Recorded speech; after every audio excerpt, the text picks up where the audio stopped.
자, 개념 16 시행과 사건에 대한 얘기를 해볼게요. 자, 지금부터 얘들아 잘 봐. 16번째 개념부터는 우리가 이제 확률 단원으로 들어가는 겁니다. 확률. 자, 지금까지 우리가 배웠던 경우의 수, 그 다음에 순열, 그 다음에 조합, 물론 이항 정리도 있었지만 경우의 수, 순열, 조합 이 내용들을 이용해서 이제 지금부터 본격적으로 확률에 대한 이야기를 할 건데 확률에 대한 문제풀이 시작하기 전에, 개념 시작하기 전에 16번째 개념에서는 앞으로 우리가 사용할 용어 정리하는 겁니다. 용어. 그래서 용어를 좀 정리해보고 간단하게 정리하고 넘어가도록 할게. 자, 시행과 사건에 이제 시행부터 가는데, 지금 뭐 시행의 정의가 뭡니까? 시행이란 용어는 뭡니까? 라고 물어보면 같은 조건 하에서 반복적으로 확인할 수 있는 실험이나 관찰 뭐 이렇게 교과서에 써 있거든. 근데 그렇게 써 있는 건 사실 우리가 문제 풀 때는 크게 의미가 없죠. 의미 없고 예를 하나 들어서 보는 게 좋을 것 같아. 그래서 이렇게 해보자. 주사위를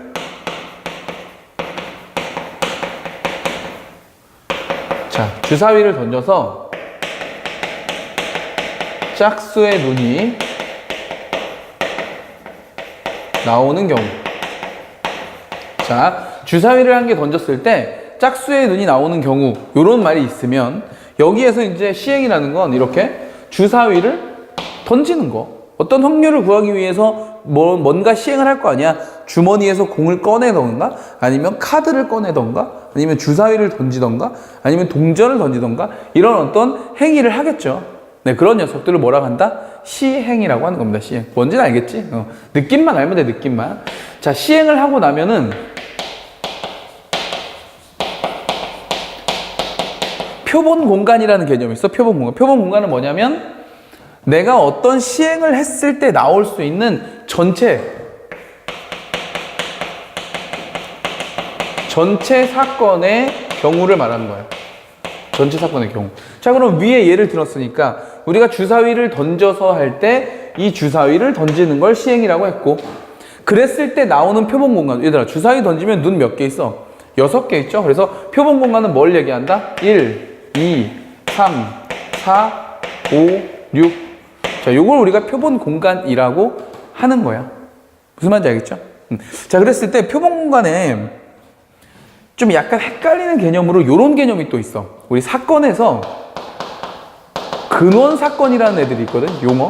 자, 용어 정리하는 겁니다. 몰라도 그러니까 자세하게 알 필요는 없는데 여러분들 문제 풀 때 용어가 그래도 나올 수 있으니까 알겠죠? 모의고사나 이렇게 좀 수능 문제에는 이런 용어를 가지고 내는 문제는 없어요, 사실. 근데 여러분들이 이제 문제집을 사서 풀거나 학교 시험 문제를 풀 때 혹여 있을 수 있으니까 정리 한번 하는 거야. 너무 비중을 많이 두고 막 필기하고 외우고 그럴 필요는 없어. 자, 다시요. 주사위를 던지는 걸 시행, 그리고 시행했을 때 나오는 전체 사건의 경우를 표본 공간, 그리고 그 표본 공간에 있는 이 하나하나 있죠. 저 하나하나를 근원 사건이라고 하는 겁니다. 그래서 근원 사건은 시행을 했을 때 나올 수 있는 모든 경우에 한 개 한 개들, 즉 1, 2, 3 이런 각각 하나하나들을 우린 뭐라고 부른다? 근원 사건이라고 부르는 겁니다. 알겠죠? 똑같은 개념은 아닌 거야, 결국. 알겠죠? 표본 공간은 전체를 말하는 거고, 근원 사건은 사건이야. 하나의 사건인데 최소의 저 표본 공간에 들어있는 아주 최소의 사건 하나하나를 우리가 근원 사건이라고 말한다. 뭐 이런 정도의 내용이야. 자, 그 다음 주사위를 던졌으면 나올 수 있는 전체 사건의 경우가 있고, 내가 원하는 거 있죠. 지금 이 문제에서 이 녀석에서 내가 원한 건 뭐였죠? 짝수의 눈이 나오는 거였지. 그거를 내가 원하는 바로 사건이라고 부르는 겁니다. 사건은 당연히 뭐야? 짝수의 눈이 나오는 경우였으니까 사건은 2, 4, 6이 되겠죠. 됐어? 자, 그러면 이렇게도 볼 수 있는 거야. 자, 짝수의 눈이 나오는 사건의 근원 사건이 또 있을 수 있죠. 얘는 표본 공간의 근원 사건이었던 거고, 얘는 사건, 이걸 쌤이 사건 이 경우를 A라고 하면 사건 A가 2, 4, 6이다. 그럼 사건 A의 근원 사건도 있겠지. 근원 사건은 뭐라 그랬어? 그렇죠. 요 안에 들어있는 그 각각의 하나하나, 이 하나하나를 우리가 근원 사건이라고 부른다. 이렇게 정리했던 거예요. 오케이. 자, 됐고요. 그 다음에 요거 말고 여러 가지 또 용어들이 있는데 여기다 또 정리할게요. 자, 사건 중에서 사건의 종류 중에 이런 사건이 있어. 전사건. 전사건은 뭐냐면 요 말이 빠진 겁니다. 전체 사건. 내가 던졌을 때 나올 수 있는 전체 사건. 그걸 전사건이라고 하고, 공사건이라는 것도 있어. 공사건. 근데 이게 요런 말을 좀 붙이면 좋아. 지금 공사건은 공집합이라고 생각해도 돼. 공집합 사건이라고 하면은 이해하기가 좋죠. 네, 공집합, 아무것도 없다는 얘기예요. 오케이, 아무것도 없는 사건. 그렇다는 얘기고, 또 뭐도 있냐면 합사건도 있어. 합사건은 실제 더하는 건 아니고, 여기도 뭐라고 쓰자, 이렇게? 그렇죠. 합집합의 사건을 우리가 합사건이라고 부르고, 그 다음에 그러면 선생님 합집합 있으니까 교집합도 있으니까 교사건도 있겠네요. 그런데 그걸 교사건이라고 안 부르고 우리는 곱사건이라고 불러요. 곱사건이 뭐라고? 얘가 교집합의 사건이야. 자, 이렇게. 알겠죠? 용어 정리하는 겁니다. 선생님 이거 왜 그래요? 이러지 마세요. 이름이에요, 이름. 전사건이 뭐라고요? 전체집합의 사건. 공사건은 뭐라고? 공집합, 아무것도 없는 거. 그 다음에 합사건은 합집합의 사건. 그 다음에 곱사건은 교집합의 사건. 이렇게 용어 정리해 주면 된다라는 얘기입니다. 그리고 이제 시험에 나오는 거 중에 이런 게 있어. 배반사건과 여사건. 요 두 가지는 시험에 나옵니다. 요건 좀 잘 정리해 놓는 게 좋아. 자, 근데 사실 우리 딱히 정리 안 하더라도 여사건이 뭔지는 알잖아. 그죠? 여사건. 당연히 여집합의 사건, 나머지 사건 말하는 거겠죠? 나머지 우리 집합 다 배우고 왔으니까, 그죠? 나머지 사건을 말하는 거고, 배반 사건만 따로 정리를 좀 해주면 되는데, 배반 사건은 뭐냐면 어떤 A라는 사건하고 어떤 B라는 사건하고 공통으로 일어나는 그 교집합, 곱사건이라고 한다 그랬죠? 곱사건. 이 곱사건이 없는 걸 말합니다. 교집합이 없는 걸 우리가 배반이라고 한다. 요건 따로 정리 좀 해놔, 용어. 자, 뭐를 배반 사건이라고 한다고? 교집합이 없는 것, 즉 곱사건이 존재하지 않는 녀석을 우리는 배반 사건이라고 부른다. 자, 라고 해서 우리가 용어 정리를 좀 해봤습니다. 자, 이렇게 용어 정리해가지고는 사실, 그죠? 개념이 정리 안 되죠? 문제를 바로 풀어봐야죠. 우리 수학이니까. 자, 첫 번째 문제부터 볼게.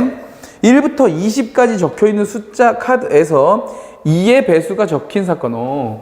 자, 1부터 20까지 적힌 거에서 사건 A를 2의 배수래. 사건 A는 그러면 2, 4, 6, 8, 10 그리고 12, 14, 16, 18, 20 이렇게 해서 이게 사건 A. 그 다음에 3의 배수가 적힌 걸 B. 자, B.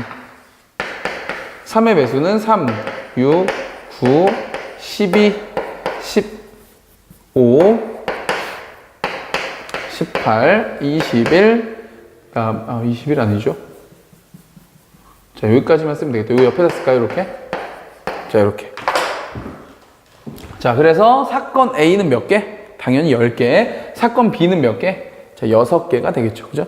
자, 그런데 문제에서 뭐라고 나한테 뭘 물어봤냐면 A 교집합 B의 여집합에 속하는 근원 사건의 개수. 자, 이렇게 용어가 나오면 혹시 틀릴 수 있으니까 정리하자는 얘기였어. 얘들아 봐. A 교 B의 여집합 이게 뭐예요? 그렇죠? A 차집합 B하고 똑같은 거지. A 차집합 B는 뭐야?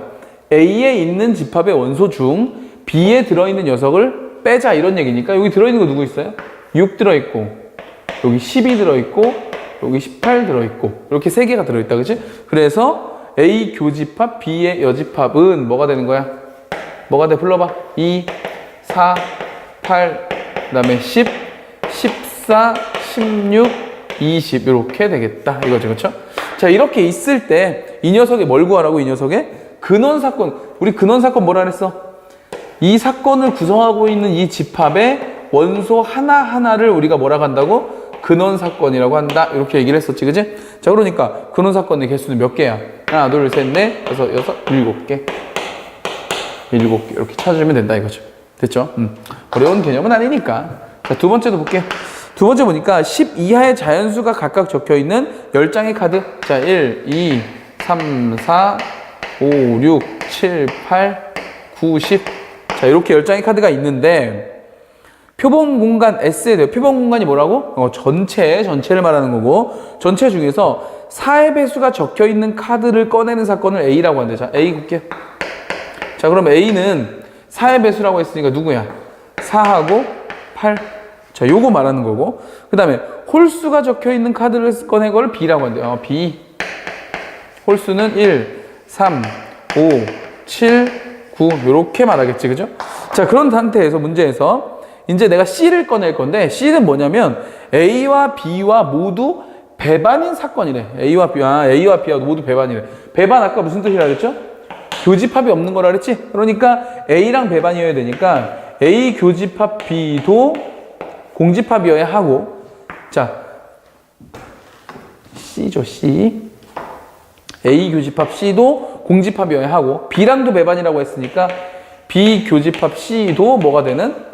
공집합이 되는 요런 C를 구한다. 그러면 얘들아, 그러면 우리 여기다가 C라는 집합 이렇게 만들 때 여기엔 당연히 누군 못 들어오는 거야? 4하고 8은 못 들어오잖아, 이렇게. 그죠? 또 누구 못 들어와? 1, 3, 5, 7, 9. 1, 3, 5, 7, 9 못 들어오잖아. 그러면 가능성이 있는 건 누구예요? 2, 6, 10이네. 요 자리에 올 수 있는 녀석이 2, 6, 10밖에 없습니다. 그죠? 그럼 그렇게 되는 C의 개수는 몇 개? 그렇죠. 2의 세제곱개. 라고 말할 수 있는 거지. 그렇죠? 왜 2의 세제곱개라고? 가능성이 있는 녀석은 셋이고, 요 안에 들어올 수 있는 경우의 수는 들어오거나 들어오지 않거나 두 가지씩 있는 거니까 두 가지 해서 몇 가지?